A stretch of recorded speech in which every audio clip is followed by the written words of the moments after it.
Shalom, terpujilah Tuhan untuk hari ini. Walaupun perintah kawalan pergerakan sudah memasuki fasa bersyarat dan semakin longgar, namun kita tetap belum dapat berkumpul bersama di ruangan gereja untuk beribadah karena belum mendapat lampu hijau daripada kerajaan. Dimanapun saudara berada pada saat ini, kiranya saudara sama ada bersama keluarga atau kawan-kawan serumah tetap dapat melaksanakan ibadah Anda. Saudara, minggu ini kita akan merenungkan dan belajar bersama tentang mengusahakan damai. Pembacaan Alkitab diambil dari Roma 12 ayat 18. Firman Tuhan berkata, dengan sedaya upaya, berusahalah untuk hidup damai dengan semua orang. Demikianlah firman Tuhan. Mari kita berdoa. Kami datang ke hadapan-Mu Tuhan, merendahkan diri untuk belajar kebenaran firman-Mu. Berbicaralah dan kami akan mendengar. Roh Kudus akan menolong kami supaya dapat mengerti isi hati-Mu. Dalam nama Tuhan Yesus Kristus, kami berdoa. Amin. Saudaraku di dalam Tuhan, adalah mudah bagi kita untuk membalas kebaikan dengan kebaikan atau kejahatan dengan kejahatan. Bila perlu, kejahatan dibalas dengan lebih jahat dan kejam lagi, supaya orang yang merugikan kita serik dan dapat merasakan kepahitan serta kekecewaan yang kita alami. Inilah kecenderungan manusia pada umumnya. Gigi ganti gigi dan mata ganti mata. Saudara, sebaliknya firman Tuhan yang kita baca sebentar tadi justru mendorong dan mengajar kita agar sedapat mungkin untuk hidup dalam perdamaian. Hidup dalam damai berarti tidak ada konflik, pertengkaran, perbedaan pendapat, atau digambarkan sebagai keadaan tenang dan bersahabat. Saudaraku di dalam Tuhan, memang perdamaian itu indah.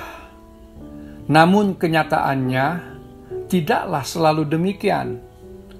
Ada kalanya kita mau hidup dalam perdamaian, tetapi orang lainlah yang menyebabkan perdamaian itu hancur. Contohnya, dalam Kejadian 26 ayat yang ke-12 sampai ayat yang ke-22, dicatatkan bahwa kekayaan Ishak semakin bertambah dan dia menjadi kaya raya karena Tuhan memberkati usahanya. Namun, di sebalik pencapaian ini, rupanya orang Filistin berasa iri hati terhadapnya, lalu menimbusi semua perigi yang telah digali oleh hamba-hamba Abraham bapanya ketika dia masih hidup. Selain itu, Raja Abimelek memerintahkan Ishak untuk meninggalkan Gerar karena dia dianggap menjadi lebih berkuasa daripadanya di negeri itu. Ishak mengambil sikap mengalah lalu berkemah di lembah Gerar. Saudara, tidaklah mudah bagi Ishak ataupun kita sebagai pihak yang dirugikan, dikecewakan dan disakiti untuk mengalah, apalagi membiarkan orang lain mengambil hak kita. Namun, mengapa Ishak mampu mengalah? Mengapa kita harus mengusahakan perdamaian, bahkan mengampuni dan mengusahakan yang baik? Ada 3 perkara yang akan kita renungkan bersama hari ini. Saudara, yang pertama, kita harus mengampuni bahkan mengasihi musuh kita, karena ini adalah perintah Tuhan Yesus dalam Matius 5 ayat yang ke-44. Firman Tuhan berkata, kasihilah musuh kamu dan berdoalah bagi orang yang menganiaya kamu. Yang kedua, kita harus mengampuni karena firman Tuhan dalam Matius 6 ayat 14 dan 15 berkata, "Jika kamu mengampuni orang yang bersalah terhadap kamu, Bapa kamu yang di surga pun akan mengampunkan kesalahan kamu. Tetapi jika kamu tidak mengampunkan kesalahan orang lain, Bapa kamu yang di surga tidak akan mengampunkan kesalahan kamu juga." Yang terakhir, pengampunan dan hidup berdamai dengan orang lain, bahkan diri sendiri, akan menolong pencapaian kerja kita setiap hari.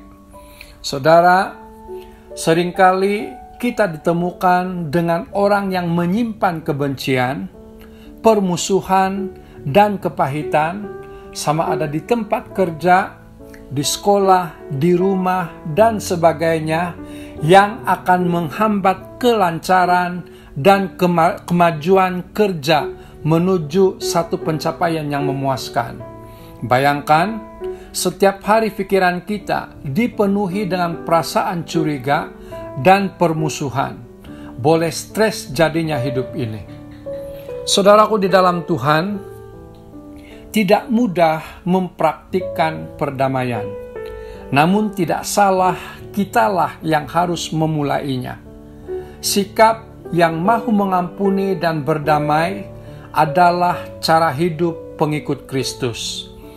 Firman Tuhan dalam Yesaya 9 ayat yang kelima berkata, "Seorang anak telah dilahirkan bagi kita, dan dia disebut Raja Damai."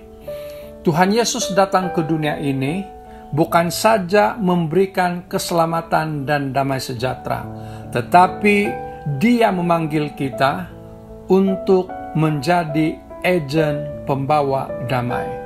Saudara, kiranya perkongsian pada hari ini akan menjadi berkat dan menjadi pedoman bagi kita semua untuk melangkah bersama Kristus sebagai agen pembawa damai, mulai dari keluarga, di gereja, bahkan dalam lingkungan masyarakat di persekitaran kita.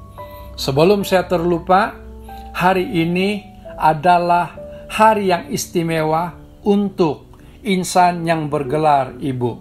Saya ucapkan selamat Hari Ibu kepada semua para wanita. Kiranya Tuhan Yesus memberkati kita semua. Mari kita berdoa. Terima kasih Tuhan untuk kebenaran firman-Mu yang sudah kami renungkan bersama.